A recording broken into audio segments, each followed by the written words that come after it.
श्री शिवाय नमस्तुभ्यम। हर हर महादेव।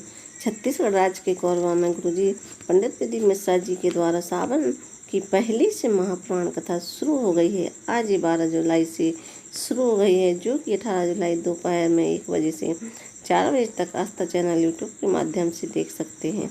आज पहले दिन की कथा में गुरुजी ने सावन से जुड़ी रोचक जानकारियां दी हैं, साथ ही कुछ उपाय बताए हैं। जानते हैं वे उपाय कौन से हैं। पहला उपाय गुरुजी ने बताया कि सावन में 3 दिन किया जाने वाला उपाय जो रविवार से शुरू करना है। रविवार, सोमवार और मंगलवार 3 दिन यह उपाय करना है। दूसरा उपाय, सावन में कोर्ट कचहरी का यह केस चल रहा है, अगर कोर्ट कचहरी का मामला यदि चल रहा है, इसमें सफलता प्राप्ति का नया उपाय आज की कथा में गुरुजी ने बताया है। किसी कारणवश अगर आप आज की कथा नहीं सुन पा रहे हैं तो पूरी कथा का रास्ता इस छोटे से वीडियो से प्राप्त होने वाला है। तो बढ़ते हैं आज की कथा की पहली जानकारी को। ये कथा पहले पंडाल में होने वाली थी, पर अत्यधिक मात्रा में जलवृष्टि होने से कथा पंडाल में नहीं हो पाई, पर ये कथा कोरबा से ही ऑनलाइन हो रही है। कोरबा के ही किसी हॉल में ही गुरुजी द्वारा ये कथा हो रही है, जिसमें 200 से 300 लोग ही शामिल हो पा रहे हैं। बढ़ते हैं आज की कथा की दूसरी जानकारी को। कई लोग कहते हैं हम जब घर का जल लेकर जाते हैं तो हमें ऐसा लगता है कि घर का जल बच्चों से कहीं जूठा तो नहीं हो गया। इस पर गुरुजी ने कहा, जल चढ़ाने का उद्देश्य देखना है। अगर आपका विश्वास पूर्ण है, श्रद्धापूर्ण है और मन निर्मल है तो वह जल कैसा भी उससे उसे स्वीकार करते ही हैं। बढ़ते हैं आज की कथा की तीसरी जानकारी की ओर। माता पिताओं परमात्मा पर आपका विश्वास पूरा होना चाहिए। ये हमारी जड़ें हैं। जब तक हम इन्हें पकड़ कर रखेंगे तब तक जीवन में हम आगे बढ़ते चले जाएंगे। जैसा वृक्ष की पत्तियां और डालियां ये सोचें कि सिर्फ हमने ही वृक्ष से सही कर रखा है, पर वो वृक्ष तब तक जुड़ा हुआ है, तभी तक पुष्प खिले रहेंगे। पुष्प सूखेंगे नहीं, डालियां सूखेंगी नहीं, तो हमें अपनी जड़ मतलब माता पिता गुरु के साथ ही रहना है। चौथा, भगवान से प्रार्थना करना, औलाद देना तो स्वस्थ होना। आज की चौथी जानकारी में गुरुजी ने बताया है कि अगर औलाद देना तो स्वस्थ देना, संस्कारवाद देना, क्योंकि औलाद पर जब समस्या आ जाती है तो माता पिता पर क्या बीतती है बखान नहीं कर सकती। और ये भगवान से प्रार्थना करके औलाद भी शंकर भगवान की भक्ति करने वाली होनी चाहिए। बढ़ते हैं आज की कथा की 5वीं जानकारी की ओर। गुरुजी ने कहा, घर की कमाई और पेन की स्याही हमारे सामने जरूर आती है। लिखावट बता देती है कि पेन में स्याही कौन सी है। घर के बच्चों के संस्कार बता देते हैं आपके घर की कमाई कौन सी है। बढ़ते हैं आज की कथा की 6वीं जानकारी की ओर। एक दम से मिला धन इंसान कदर नहीं कर पाता। मेहनत का जो सफलता की खुशी होती है, एकदम से मिली खुशी इंसान सहन नहीं कर सकता, और मेहनत की जो खुशी होती है उसका वर्णन नहीं है। बढ़ते हैं आज की कथा की 7वीं जानकारी की ओर।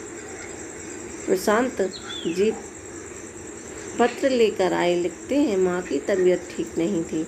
आपके शिव महापुराण के अनुसार 15 दिन तक शिवलिंग पर जल चढ़ाया और बेलपत्र लाकर माँ को देना शुरू किया। जल का आचमन किया। इसके बाद डॉक्टर के ऑपरेशन को गए तो डॉक्टर ने कहा अब वो ठीक हैं, उन्हें ऑपरेशन की ज़रूरत नहीं है। इसी का आभार व्यक्त करने आए हैं। बढ़ते हैं कथा की 8वीं जानकारी की ओर।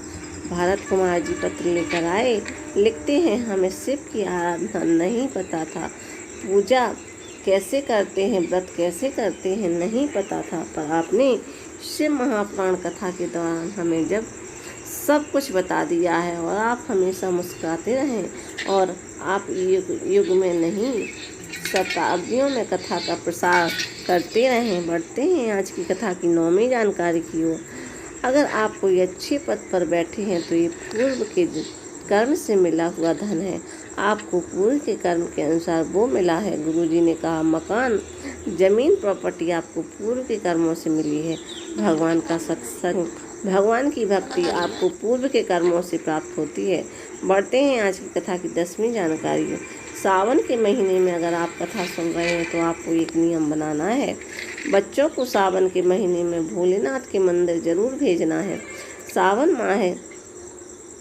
बढ़ते हैं आज की कथा की 11वीं जानकारी की ओर। सावन माह में एक नए उपाय की जानकारी देते हुए गुरुजी ने कहा कि आपका अगर कोई कोर्ट केस चल रहा है, फाइल आगे बढ़ ही नहीं रही है, डेट पर डेट मिलती जा रही है, तो गुरुजी ने कहा सावन के महीने में ये उपाय आप जरूर करके देखिएगा।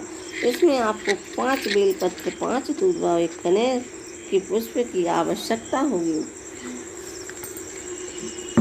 पुष्प वही जो पीले कलर का हो।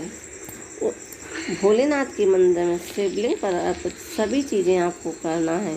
5 बेलपत्र, 5 दूर्वा और 1 पुष्प अर्पित कर देना है। इसके बाद सावन के महीने में जिस तरह से आप 2 लोटे जल अर्पित करते हैं, उसी तरीके से आपको इस उपाय में 2 कलश जल का उपयोग करना है। 2 कलश जल शिवलिंग पर एक साथ आपको अर्पित कर देना होता है। बस आपको इतना ही करना है।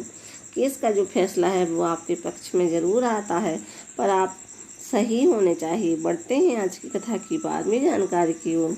सावन के महीने के बिल्कुल नए उपाय की जानकारी देते हुए गुरुजी ने कहा कि अगर आपका पैसा कोई लेकर चला गया है, बहाने बना रहा है या पैसा देने से मना कर रहा है या कहीं पैसा फंस गया है, तो आपको सावन सोमवार में 1 दिन पहले और 1 दिन बाद 3 दिन तक आपको एक नए उपाय को करना है। किसी ने आपकी ज़मीन या प्लाट पर कब्जा कर लिया है और हट ही नहीं रहा है, ज़मीन में आपका हिस्सा है पर सामने वाला देने से मना कर रहा है, तो इस स्थिति में आप यह उपाय कर सकते हैं।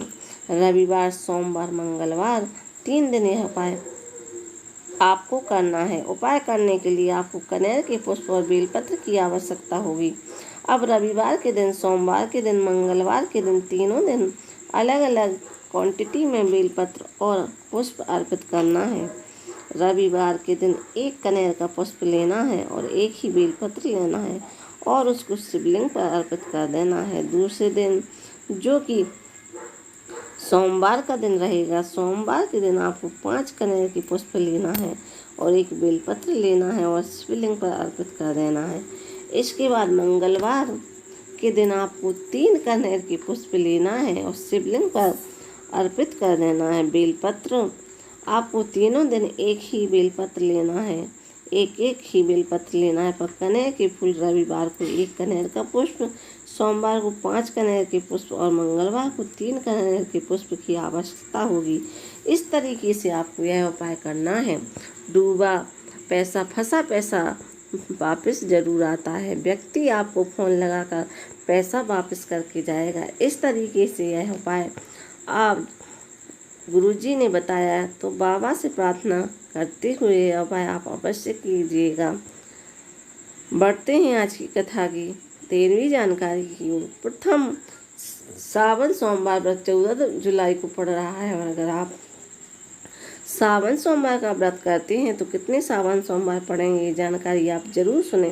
प्रथम सावन सोमवार 14 जुलाई को पड़ेगा, दूसरा सावन सोमवार 21 जुलाई को पड़ेगा, तीसरा सावन सोमवार 28 जुलाई को पड़ेगा और चौथा और अंतिम सावन का सोमवार 4 अगस्त को पड़ेगा। इस सावन माह में कुल 4 सावन सोमवार पड़ रहे हैं। बढ़ते हैं आज की कथा की 14वीं जानकारी की ओर। इस कथा के बाद गुरुजी की जो अगली से महापुराण कथा है वो 30 जुलाई से 5 अगस्त जयंती स्टेडियम भिलाई में होगी। और 6 अगस्त को सीहोर में कांवड़ यात्रा रखी गई है, जो कि 9 बजे से सिमना नदी के तट से प्रारंभ होगी और कुबरेश्वर धाम जाएगी। अगर यह वीडियो आपको पसंद आए तो वीडियो को लाइक करें, सब्सक्राइब करें, कमेंट में श्री शिवाय नमस्तुभ्यम हर हर महादेव लिखना ना भूलें। श्री शिवाय।